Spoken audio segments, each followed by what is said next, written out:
Halo semuanya, apa kabar? Jumpa lagi dengan saya, Dr. Haryo Bagus Wirawan. Oh ya, kemarin itu saya membahas tentang shock. Sebenarnya saya kepengen ada yang saya gambar untuk Anda semua agar pemahamannya itu lebih jelas lagi.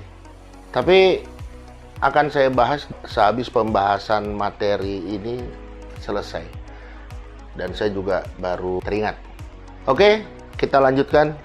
Kemarin kita membahas di bab 5, sekarang kita akan membahas bab 7 ya, yang berjudul abdominal and chest injury. Sebenarnya bukannya kita melewatkan bab 6, tapi bab 6 itu pembahasannya agak panjang dan butuh waktu yang lebih lama lagi tentunya.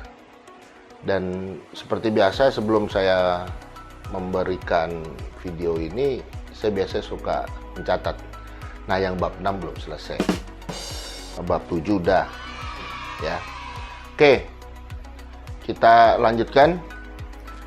Bab 7 itu tentang abdominal and chest injury.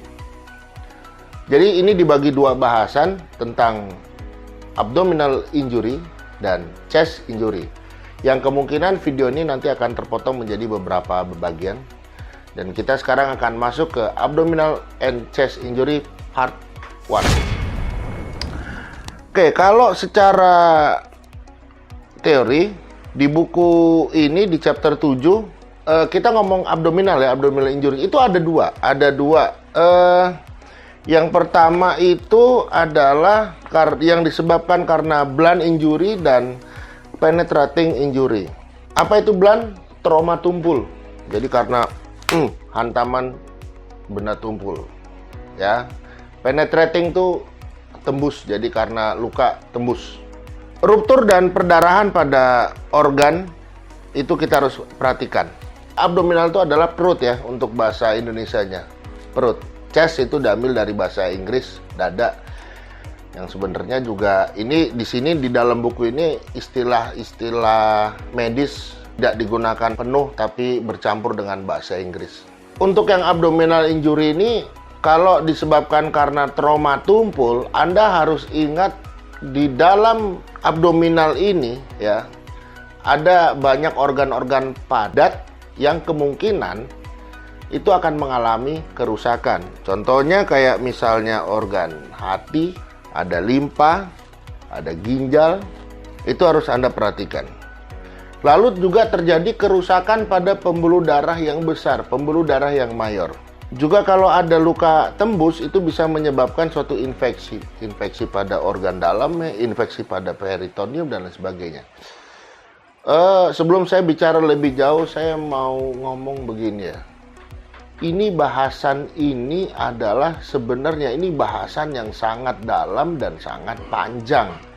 Jujur kalau di medis, mungkin ada teman sejawat saya yang melihat video ini juga akan berpikir sebenarnya ini tidak sesimpel ini. Artinya tidak sesimpel pembicaraan yang saya utarakan di sini.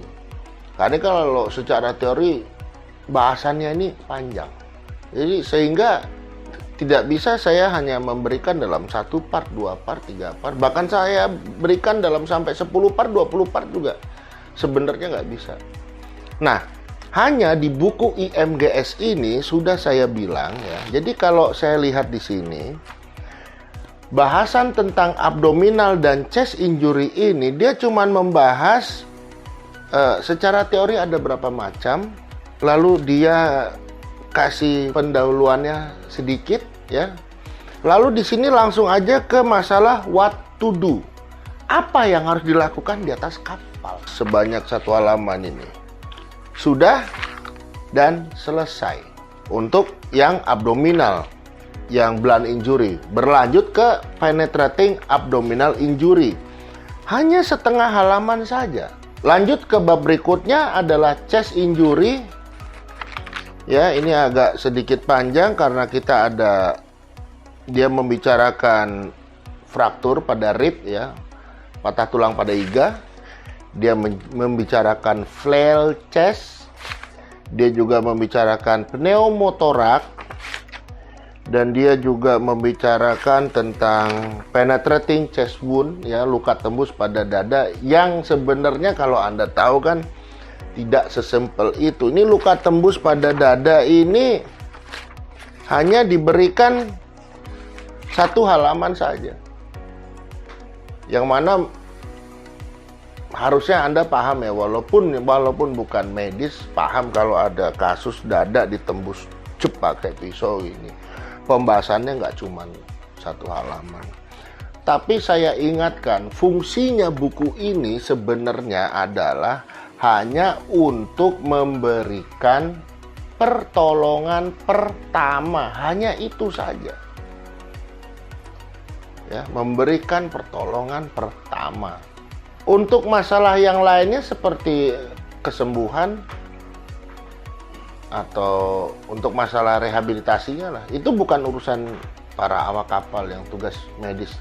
Jadi di sini saya ini memang pelajaran medis, tapi tidak untuk dipelajari untuk rekan-rekan saya yang berkutik di bidang medis, tapi ini hanyalah untuk para awak kapal yang membutuhkan pengetahuan atau pengertian medis akan hal itu. Oke, saya kembali lagi. Pada blunt injury itu salah satunya dia bisa kena hantam benda berat, dihantam pam, atau dia jatuh dari ketinggian, kalau menurut catatan harus diperhatikan ketinggiannya lebih dari 5 meter. Ya. Dan kalau sudah dia mengalami ketinggian lebih dari 5 meter, Anda harus pikirkan 3. Yang pertama, ada trauma di dada nggak? Lalu yang kedua, ada trauma di kepala atau tidak? Lalu yang ketiga, ada trauma di alat gerak apa nggak? Alat gerak tuh tangan dan kaki, ya. 3 itu.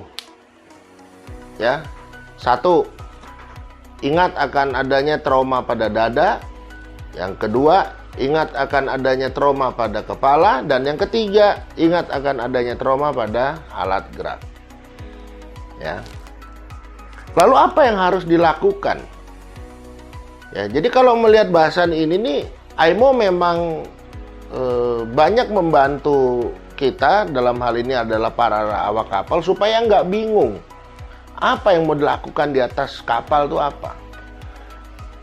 Seperti tadi, ini sedikit cerita saja, ada salah satu murid saya, dia cerita bahwa ada kejadian di kapal yang menyebabkan orang tersebut pingsan. Lalu dia bertanya apa yang harus dilakukan.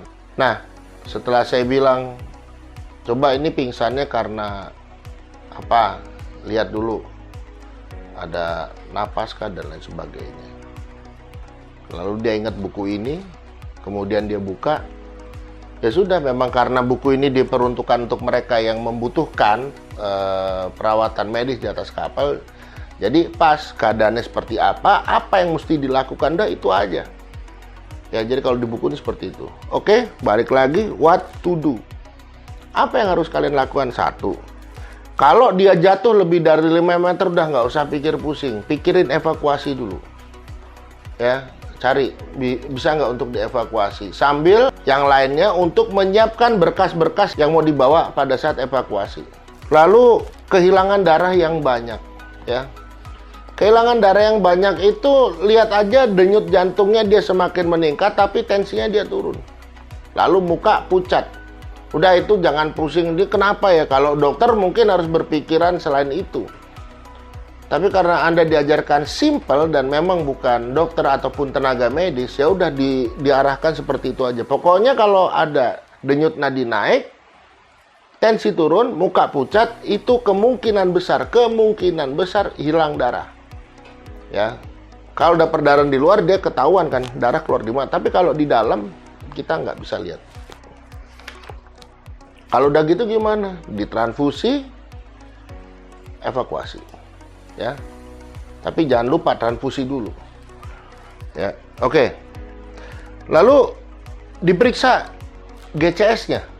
Wah, bicara GCS ini agak panjang. Di channel saya belum saya buat itu karena pertama saya juga harus membutuhkan contoh orang dan lain sebagainya. Tapi supaya kita nggak terlalu pusing, coba Anda yang menonton ini, bagi yang mau mengetahui apa itu GCS dan bagaimana pemeriksaannya, cari aja di channel YouTube lain, ketik keywordnya adalah pemeriksaan GCS atau pemeriksaan Glasgow Coma Scale. Nah, ini ada tulisan ini, ya, nih. Pemeriksaan Glasgow Coma Scale, keketik, keluar deh tuh. Banyak sekali dalam berbagai bahasa. Oke, lalu kalau ada yang nyeri, seperti biasa, kasih morfin. Caranya ngasih morfin seperti apa? Itu pasti nyeri banget lah, kalau cuma nyerinya yang nyeri-nyeri, aduh gitu. Nah itu kasih ibuprofen atau nggak bisa. Tapi kalau udah nyerinya udah sakit bener, susah. Ya, lalu perhatikan tanda red flag sign, ya. Nah, apa itu red flag sign dan bagaimana cara mengetahuinya, juga lanjutannya bagaimana cara menanganinya, akan saya ulas lagi di video berikutnya. Akhir kata, semoga bermanfaat. Wassalamualaikum warahmatullahi wabarakatuh. Out. Jangan matiin dulu. Matiin dulu, bos. Nah.